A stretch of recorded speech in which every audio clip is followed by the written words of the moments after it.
comenzar la reflexión, digamos, ¿no? Lo anterior no hay la parte de reflexión, así que para que después no me pasen la boleta. Bien, hoy día es el Día del Papá, ¿no? Yo, sinceramente, tenía preparado otro sermón, quería preparar otro sermón. Bueno, en esta lógica de empezar a ver algunas parábolas, ¿no? Ya hemos visto en 2 domingos, vimos una parábola, ¿se acuerdan? Y cuando hablamos de lo que contamina realmente, no es lo que entra, sino que lo que sale del corazón, ¿no? Pero no podía dejar pasar esta oportunidad de aprovechar lo que el comercio hoy día nos presenta y que es el Día del Papá, ¿no? Y quiero compartir con ustedes algunas reflexiones, ¿no? Porque tengo la convicción derechamente de que gran parte de los problemas que hoy día enfrenta la familia y enfrenta los chicos, los jóvenes, sin duda es culpa de los papás. Y ustedes, al igual que yo, y sin duda incluso algunos más por su formación académica y profesional, podrán coincidir en que más que un conflicto y una crisis familiar, pareciera que la crisis y el conflicto es con el hombre, ¿no? Que de alguna forma ha obligado a que muchas mujeres asuman roles que le corresponden al hombre tomar, ¿no? Yo no quiero dar una visión, y si usted de alguna forma se está preparando para eso, no es una visión machista, ni conservadora, nada por eso. Yo solamente quiero que nos basemos en la palabra del Señor, ¿no? Pero es evidente que algo pasa con nosotros los hombres, ¿no? Este concepto de papá, por ejemplo, y perdonen que lo diga de esta forma, no tiene que ver con la capacidad de engendrar, digamos, ¿no? Es muchísimo más que eso. De hecho, hay padres que no han engendrado y que son padres porque han acompañado, han criado, han amado, ¿no? Este concepto es bastante más amplio. Y precisamente es esta figura la que Dios ha usado, ¿no? Para tratar de hacernos entender. Fíjense qué profundo esto. Este solo hecho ya se transforma en una prédica y un sermón y una exhortación profunda. Dios en su misericordia, una de las metáforas y figuras que ha usado en su palabra es la del Padre. Y lo ha hecho, ¿verdad? Porque precisamente en ese simbolismo y tomando, ¿verdad?, como referencia el contexto judeo-cristiano o las épocas, las culturas, ¿verdad?, donde este concepto de padre era potente y muy potente, Dios quería darnos una señal, un mensaje de lo que realmente significa, ¿verdad?, el amor de Él para con nosotros que somos sus hijos, padre e hijo.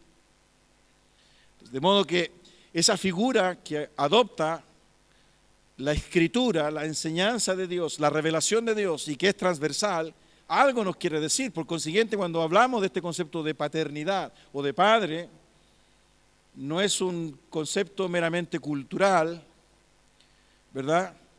O que esté de moda o que corresponda, ¿verdad?, a alguna definición filosófica, en fin, sino que está fundamentada derechamente en algo que Dios nos quiso decir a través de ese simbolismo. Por consiguiente, cuando nos adentramos en este tema, realmente es desafiante y es profundo. Podríamos verlo desde distintas aristas, lo que significa ser papá, ¿no? Lo que significa vivir en definitiva la hombría, el hecho de ser hombre. Esta figura que está puesta, ¿verdad?, en el diseño de Dios, allá en el acto creador de Dios, varón y hembra los creó, dice el texto, ¿no? Y que de alguna forma debiera modelar, debiera conducir, debiera guiar, debiera proveer, debiera cuidar, en fin, los verbos que queramos poner, ¿no? Que tiene que ver con esta función, con este rol que Dios, con esta creación de Dios, más que función y rol, con esta creación de Dios, ¿no? Y cuando hacemos una observación de lo que hoy día vemos, un diagnóstico, ¿verdad?, yo creo que coincidimos todos en que algo está pasando. Y esta mujer, ¿verdad?, ha tenido que responder, por ejemplo, con el feminismo, porque este concepto de hombría se ha confundido con el machismo, que ha relegado a la mujer, que ha sometido a la mujer, que ha abusado de la mujer. O este hombre, ¿verdad?, hoy día posmoderno que prácticamente está ausente, muchos de ellos, de las familias, ¿no?, de este modelo.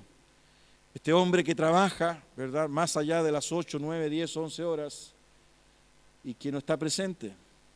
Y yo quiero llevarlos a un pasaje de la Biblia en Efesios, donde Pablo, ¿verdad?, aterriza, lo que yo siempre he dicho, aterriza lo que él ha venido diciendo en los primeros 3 capítulos de Efesios, ¿no? Efesios, otras veces se los he dicho, es una carta de Pablo a los hermanos de la ciudad de Éfeso, una iglesia que estaba inserta en un medio cosmopolita, un lugar, ¿verdad?, plagado de comercio y de presencia del Imperio Romano, un lugar, ¿verdad?, donde habían manifestaciones religiosas, paganas, había una diosa, ¿verdad?, que concentraba gran parte de la atención espiritual de las personas y a través de cultos, muchos de ellos cultos sensuales, ¿verdad?, captaba la atención de las personas.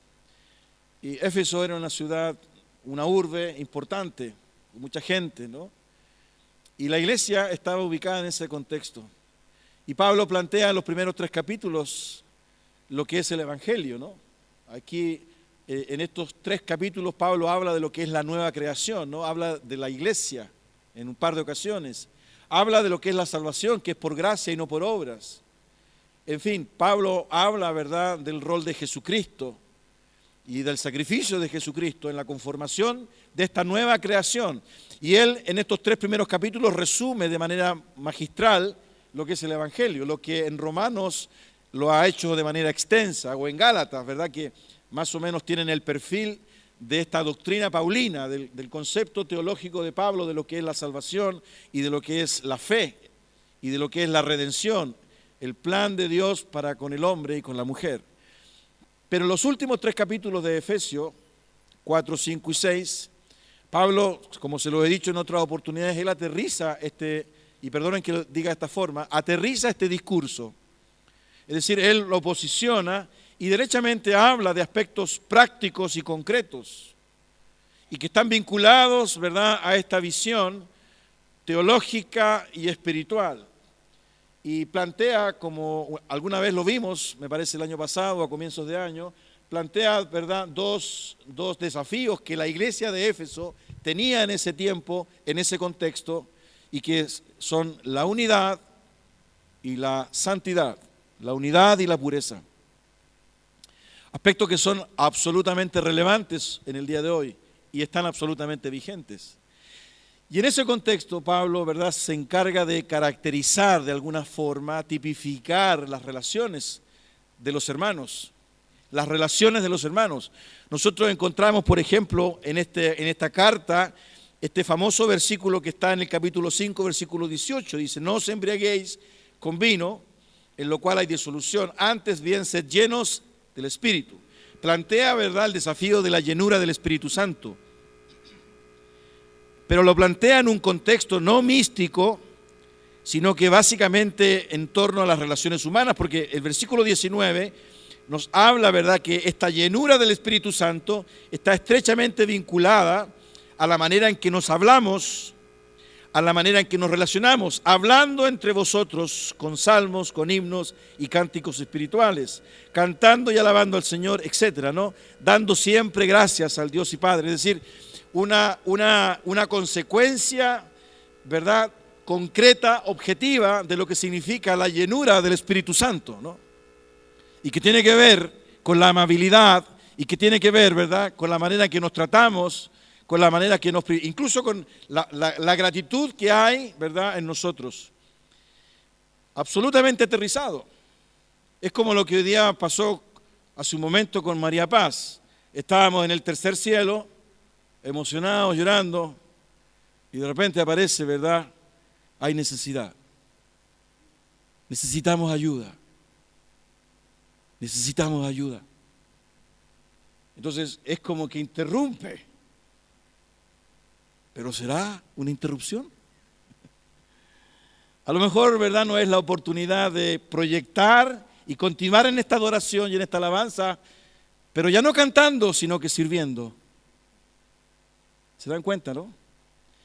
Y es así como Pablo plantea este desafío. La llenura del Espíritu Santo, ¿verdad?, que ha provocado divisiones eclesiásticas a través de toda la historia de la iglesia, ¿no? Unos hablan del bautismo del Espíritu Santo, otros hablan de la llenura del Espíritu Santo, unos hablan de que es una segunda experiencia, otros dicen que no existe segunda experiencia, unos dicen, y nos dividimos, los verde claros y los verde oscuros.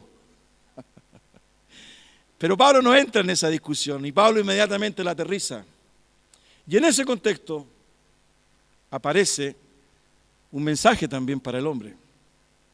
Fíjense que si uno sigue leyendo ahí en el capítulo 5, que estaba leyendo de Efesios, del versículo 21 en adelante, dice: someteos unos a otros en el temor de Dios. Las casadas estén sujetas a sus propios maridos como al Señor, porque el marido es cabeza de la mujer, así como Cristo es cabeza de la iglesia, la cual es su cuerpo y Él es su Salvador. Así que, como la iglesia está sujeta a Cristo, así también las casadas lo estén a sus maridos en todo. Hasta ahí, ¿verdad?, como me lo han dicho muchas veces, esa es una lectura machista, absolutamente. ¿No es cierto? Es incómodo. Por favor, apúrese, pastor. Explique luego. Si no me voy. No, explique luego, a ver qué va a decir, ¿no? Pero fíjense que es interesante porque a continuación, ¿verdad?, aparece este desafío de Pablo hacia el hombre. Maridos, amad a vuestras mujeres, así como Cristo amó a la iglesia y se entregó a sí mismo por ella. Es decir, plantea una dimensión del hombre que tiene que ver con su relación matrimonial. Pero más adelante, no quiero leer todos los versículos, ¿verdad?, porque Pablo profundiza esta visión que él está colocando, ¿verdad?, en la iglesia de Éfeso. Habla del rol del hombre, ¿verdad?, respecto de sus padres. Versículos 1 del capítulo 6, hijos, obedeced en el Señor a vuestros padres, porque esto es justo. Honra a tu padre y a tu madre, que es el primer mandamiento con promesa, para que te vaya bien y seas de larga vida sobre la tierra. Es decir, Pablo, ¿verdad?, sale de la relación de pareja, sale de la relación matrimonial y ahora incorpora un nuevo desafío a este hombre. El hombre esposo, el hombre hijo. El hombre en su relación con sus padres. Pero Pablo sigue profundizando aún más. No solo se queda, ¿verdad?, en estas dos figuras, hombre esposo, hombre hijo, sino que si usted sigue leyendo un poquito más abajo, dice en el versículo 4, 6, 4, y vosotros, padres, no provoquéis a ira a vuestros hijos, sino criadlos en disciplina y amonestación del Señor. Plantea un tercer escenario. Hombre esposo, hombre hijo, hombre padre. Y más adelante sigue, ¿no? Distintas dimensiones en que Pablo llama a expresar y a dar un testimonio en el contexto de esta nueva creación. Porque eso es lo que ha dicho en los primeros 3 capítulos. En esta nueva creación. Si usted echa una miradita a los capítulos anteriores, ¿verdad?, para que usted me crea. Por ejemplo, usted vuelva al capítulo 2, versículo 15. Aboliendo en su carne las enemistades, la ley de los mandamientos expresados en ordenanzas. ¿Para qué? Para crear en sí mismo de los dos un solo y nuevo hombre, haciendo la paz. Un solo y nuevo hombre. El concepto de la nueva creación. Y en esa realidad aparece, ¿verdad?, este consejo, esta instrucción de Pablo respecto de lo que significa la nueva creación, el impacto de la obra de Cristo en la vida de un hombre. Y me quiero centrar, ¿verdad?, precisamente aprovechando y dándole gracias al comercio, de que podamos conversar estos aspectos, ¿verdad?, de lo que significa ser hombre. Hombre esposo, hombre hijo y hombre padre. Porque algo nos está pasando a nosotros los hombres, ¿no? Se ha relativizado, ¿no? Estamos ausentes de muchas cosas y pareciera, ¿verdad?, que ya no modelamos como Dios lo quiere, ¿no?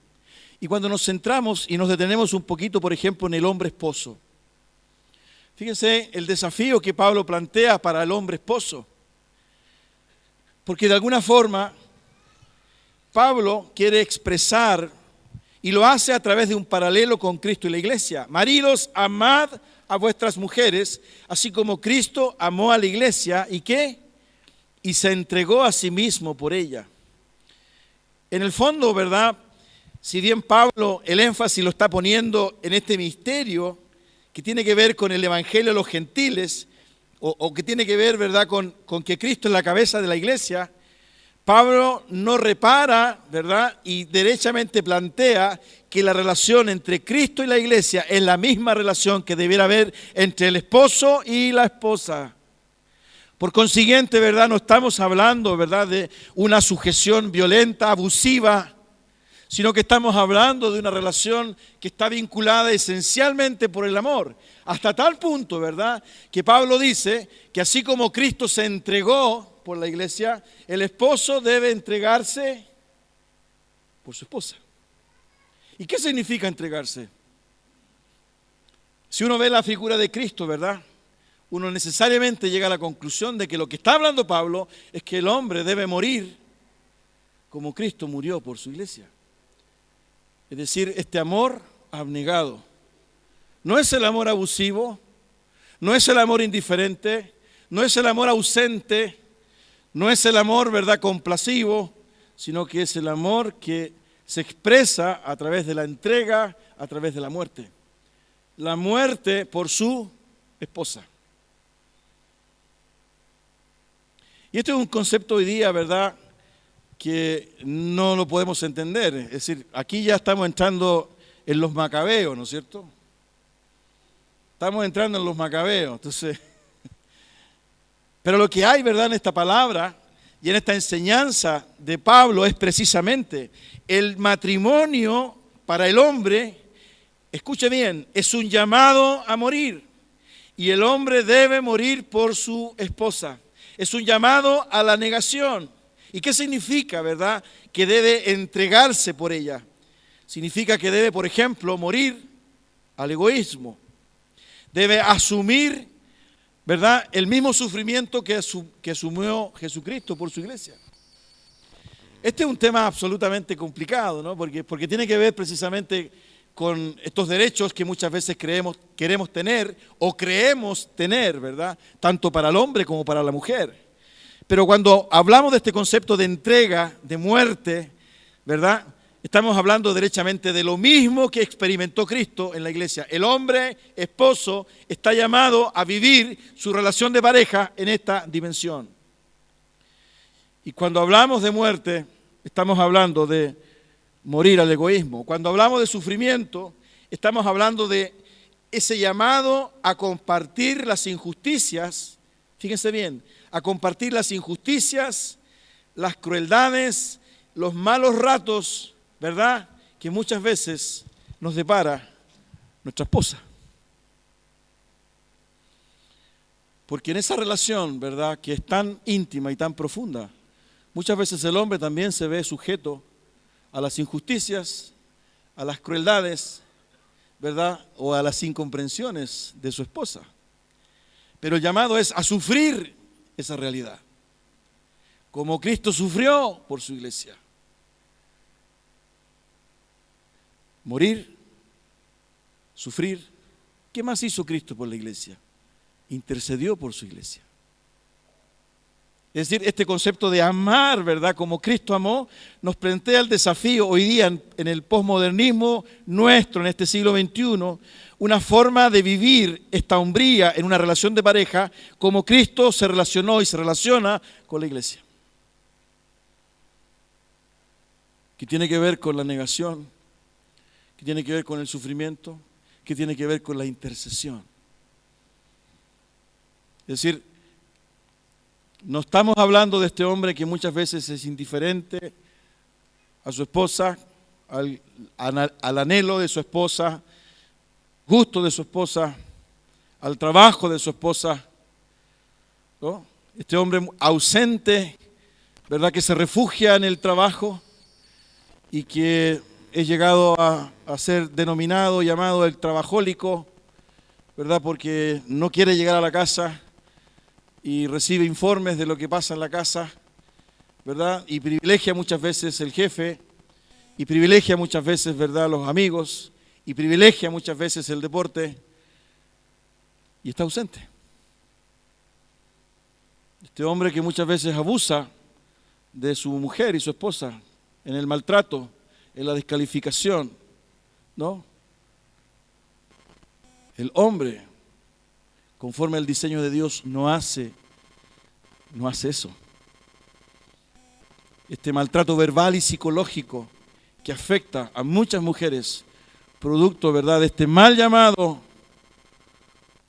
machismo, que desde el comienzo mismo de la historia, ¿verdad?, ha hecho que el hombre abuse de la mujer. Y eso modela, porque precisamente cuando hablamos, ¿verdad?, de este concepto del hombre esposo, en el contexto de la familia, cuando los hijos están presentes, eso se va modelando. Por consiguiente, ¿verdad?, estamos de alguna forma generando más modelos en esa dimensión.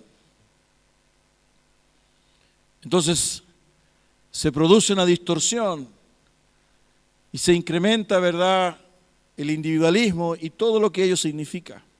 Porque lo que hay entre Cristo y la iglesia es algo tremendamente distinto. Es una reciprocidad, es una vinculación, ¿verdad?, es una entrega, es un morir, es un sufrir, es un interceder de Cristo por la iglesia. Ese es el modelo de este hombre, ¿verdad? Este hombre que ha sido puesto como cabeza de la mujer, porque también hay una sujeción que está implícito en esto, pero una sujeción, ¿verdad?, no abusiva, porque no podemos pensar que Cristo abusa de la iglesia. ¿Usted cree que Cristo abusa de la iglesia? Porque si a usted le parece, ¿verdad?, que este concepto de sujeción del hombre en la mujer es abusiva, es machista, quiere decir que usted tiene esa concepción de Cristo sobre la iglesia. Porque lo que Pablo está diciendo es exactamente lo contrario a lo que usted cree. Y por eso él plantea, profundiza y caracteriza lo que quiere decir. Por favor, no se detengan en el machismo. Lo que yo estoy diciendo, ¿verdad?, es que Cristo se entregó, Cristo sufrió, Cristo intercedió.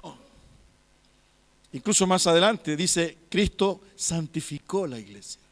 ¿Qué significa que santificó la iglesia? Este concepto del hombre esposo. Significa, ¿verdad?, que la práctica religiosa espiritual del esposo, ¿verdad?, bendice a su esposa. La búsqueda de Dios, ¿verdad?, las instancias de oración, el hecho de anhelar, ¿verdad?, vivir el evangelio y dar un testimonio, ¿verdad?, de un hombre temeroso de Dios, eso bendice, santifica, edifica su hogar. Ahí no hay abuso. Y lo que realmente recibe como retribución es lo que Cristo recibe de su iglesia: gratitud. Por eso, queridos, que cuando hablamos de este concepto de hombre o de padre, hay muchas cosas que están involucradas y lo estamos viendo en estos breves minutos, porque esto es para mucho más. Y perdonen que sea tal vez simplista o reduccionista, pero de alguna forma quisiera compartir con ustedes estos conceptos que son claves, porque algo está pasando. Pero esto no es un llamado de Pablo, ¿verdad?, universal. Hombres del mundo, ustedes tienen que ser así. Lo que Pablo ha dicho, ¿verdad?, es que esto está sujeto al concepto, a la realidad, a la experiencia de una transformación de vida. Nueva creación, nuevo hombre, nueva vida. En ese contexto es posible vivir, experimentar una relación, ¿verdad?, como Pablo la está señalando. No tiene que ver con la buena disposición o con el carácter. Mi esposo es un tesoro, porque la verdad que él es tranquilito, él es introvertido, él no habla. Ahí donde yo lo dejo, se queda. Pero hay otros esposos que son coléricos, ¿verdad? Que tienen carácter. No es un tema de temperamento, sino que tiene que ver con la creación de Dios. El hombre, la nueva creación, llamado a vivir su relación de pareja, su matrimonio en una dimensión distinta, porque su modelo es Cristo. Por eso que Pablo dice, el hombre debe amar a su mujer como a sí mismo. Lo dice más adelante, en esos mismos versículos. ¿Y qué significa a sí mismo? Pareciera un poco egocéntrico.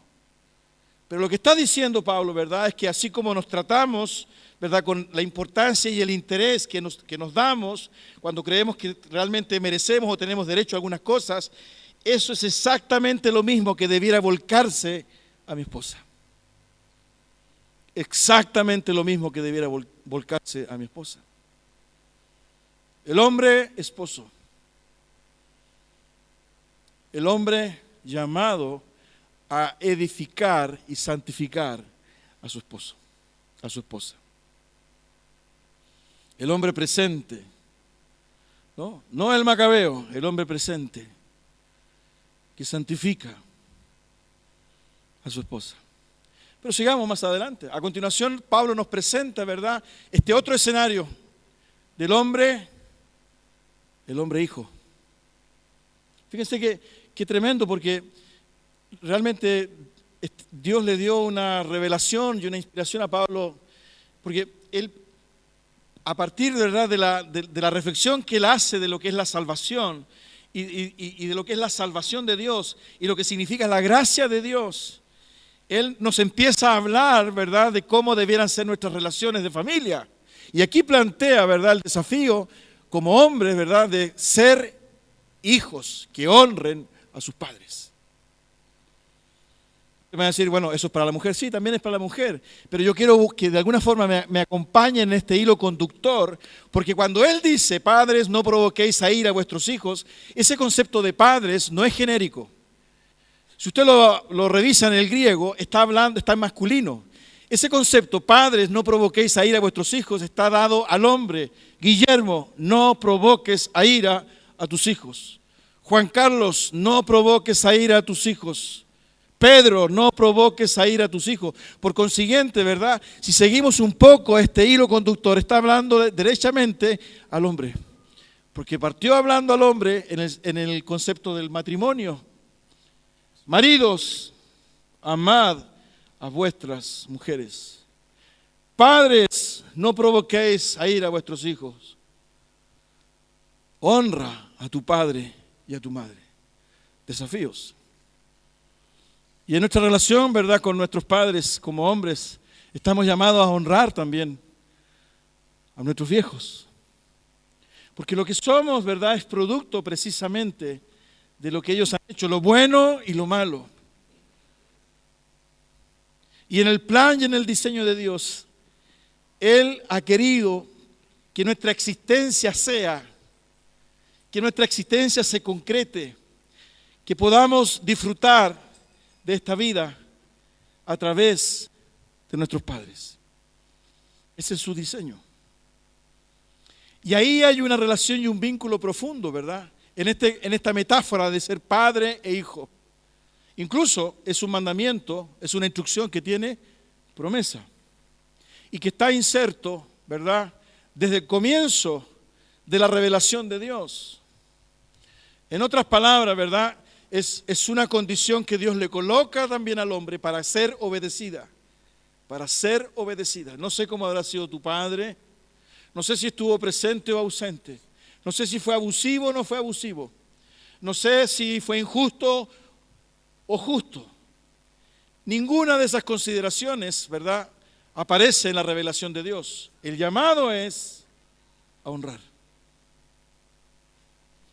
Porque en ello hay bendición. Es exactamente lo mismo, ¿verdad?, que con el matrimonio. No está dependiendo del carácter de tu esposa. ni de las condiciones económicas que existan en la casa, ni si acaso tienes o no tienes trabajo, porque muchas veces esos aspectos influyen en nuestra relación de pareja hasta tal punto que nos desestabilizan. Hombres que no pueden aceptar que su esposa gane más, por ejemplo. Hombres que no quieren que su esposa sepa cuánto gane. Y podemos ver muchas otras combinaciones. Pero el desafío es a desarrollar un testimonio y una práctica sin condiciones, más que la entrega y el amor. En el caso de los padres es exactamente lo mismo. Honra a tu padre y a tu madre, lo cual significa, ¿verdad?, que está implícito en eso la gratitud con el padre. Está implícito, ¿verdad?, el amor con el padre. Está implícito el respeto para con el padre. Lo que hoy día nosotros apreciamos, ¿verdad?, es un cuestionamiento profundo a muchos de estos órdenes, instrucciones que Dios le ha puesto al hombre. Es, ya que estamos en el mundial, es un rayado de cancha que Dios le ha fijado al hombre. Y cuando ese rayado de cancha se interrumpe, se altera, se confunde, se irrumpe, no se respeta, sufrimos consecuencias. Y consecuencias tristes. Y por eso que hoy día vemos lo que vemos en muchos hogares y en muchas familias. Y esto es absolutamente transversal, porque la verdad, queridos, es que no hay diferencia entre los hogares de nosotros, los cristianos, y los hogares de aquellos que no son cristianos, debiendo haber diferencia. Debiendo haber diferencia. Porque si mi vida, o yo mismo digo que creo y que soy, esas dos convicciones necesariamente deben traducirse en un testimonio de vida y en una consecuencia. La pregunta es, ¿qué nos pasa cuando no vemos ni apreciamos consecuencia en lo que decimos ser? Y finalmente está la relación del hombre con su hijo. Padres, no provoquéis a ira a vuestros hijos. No provoques. Esa es una expresión bastante fuerte. No provoques, no intenciones. Hay, desde la perspectiva de Dios, una responsabilidad absolutamente concreta y directa al hombre por la manera en que sus hijos son criados. No provoques ahí, sino críalos en amonestación y disciplina. Ustedes saben muchas veces, y como yo, ¿verdad?, que la ira un adulto la puede manifestar, la puede expresar. El niño la ira la contiene, la esconde, ¿no?, de alguna forma. Y el llamado, ¿verdad?, es precisamente a tener presente la manera en que nosotros, ¿verdad?, nos relacionamos con nuestros hijos. Hombres, la manera en que nos relacionamos con nuestros hijos. Hay un llamado, ¿verdad?, a velar por su desarrollo, por su crecimiento, y hay un llamado también a corregir, a exhortar. Pero en ambos casos y en ambos caminos, el llamado de Dios a través de esta revelación en Pablo es a hacernos presentes como padres, ¿verdad?, en el desarrollo, en la vida de nuestros hijos.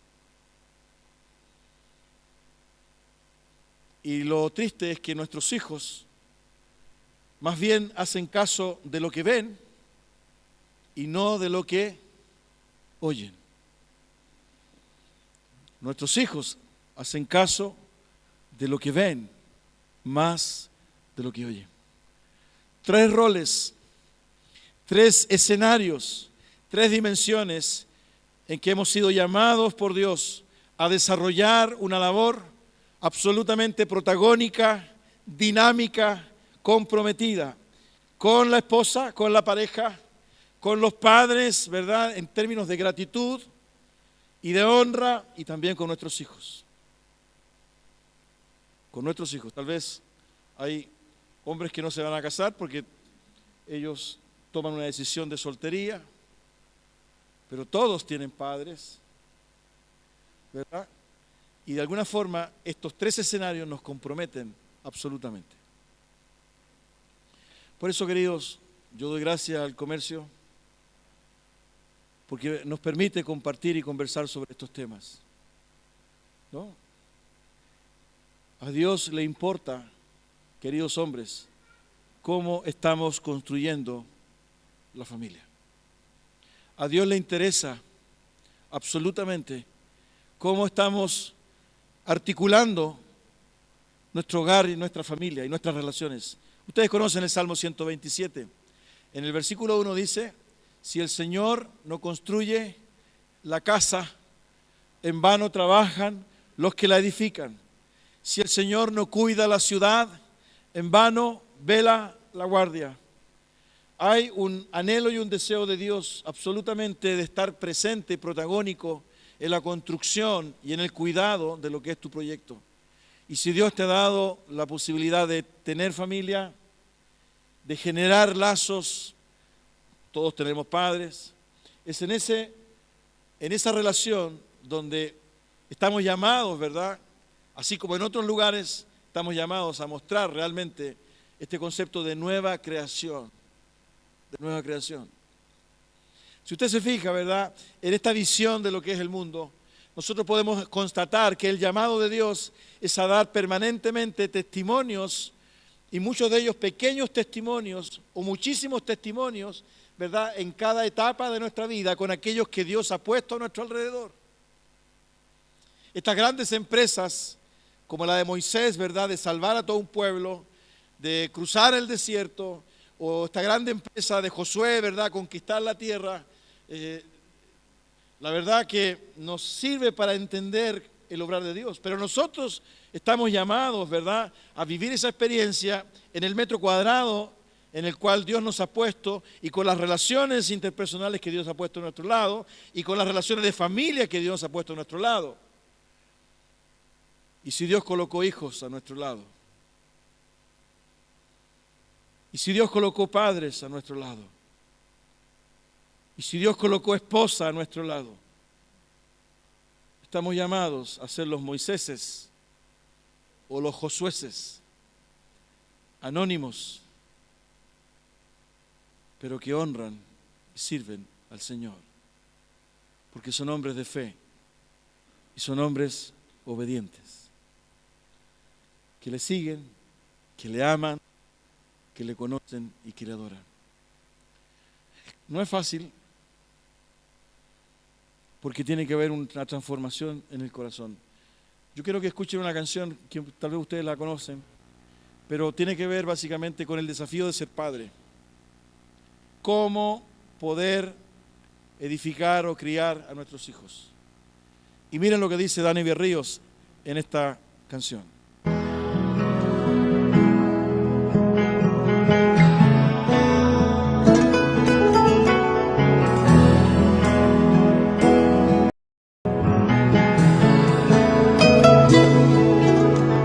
Se sienta a mi lado, un abrazo me da.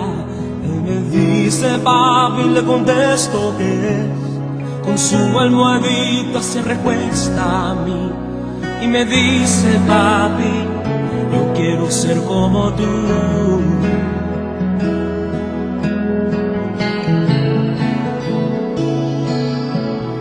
Lo acuesto en su cama y un beso le doy. Apagando las luces hago una oración, que cuando él crezca él vea en mí un padre que vive para Dios. Señor, yo quiero ser como tú, porque él quiere ser como yo.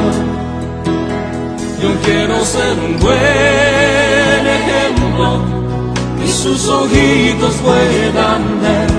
Señor, ayúdame a enseñarle que pueda entender.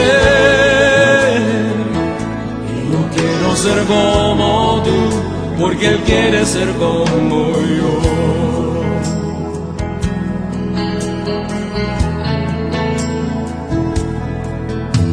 Admito que tengo mucho que aprender, cometo errores, tú lo sabes muy bien. Las presiones de la vida vienen sobre mí, necesito tu ayuda, solo no voy a poder.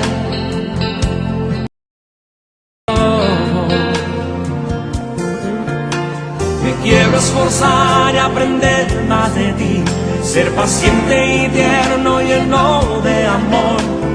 Que Él aprende de lo que ve, que tu imagen, Señor, es lo que Él vea en mí. Señor, yo quiero ser como tú, porque Él quiere ser como yo. Yo quiero ser un buen ejemplo, que sus ojitos puedan ver. Señor, ayúdame a enseñarle, que pueda entender que yo quiero ser como tú, porque Él quiere ser como yo. Quizás Él mire a mí diciendo papi es el mejor, pero es porque estoy aprendiendo de mi Padre Celestial. Señor, yo quiero ser como tú, porque Él quiere ser como yo. Yo quiero ser un buen ejemplo, que sus ojitos puedan ver. Señor, ayúdame a enseñarle, que Él pueda entender. Y yo quiero ser como tú, porque Él quiere ser como yo. Y yo quiero ser como tú, porque Él quiere ser como yo. Señor, yo quiero ser como tú, porque mi hijo quiere ser como yo.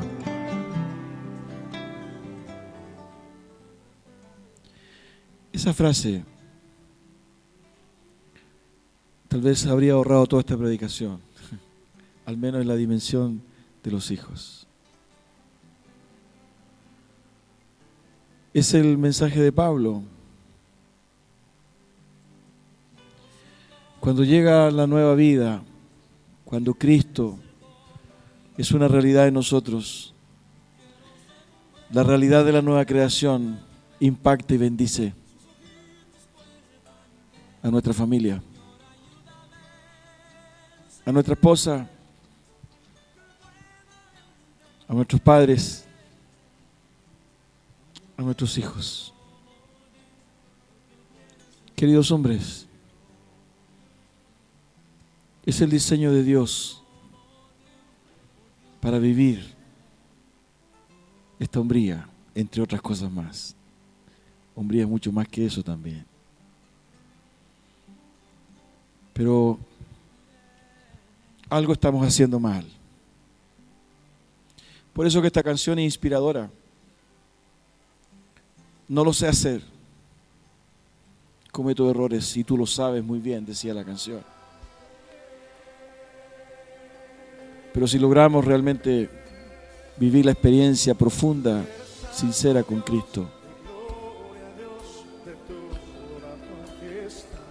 es más posible, más factible, que podamos vivir estas tres relaciones o la dimensión, ¿verdad?, que Dios nos ha puesto como hombres en nuestro hogar, con aquellos que están a nuestro alrededor. Vamos a tener un momento de oración. Inclina tu cabeza y cierra tus ojos.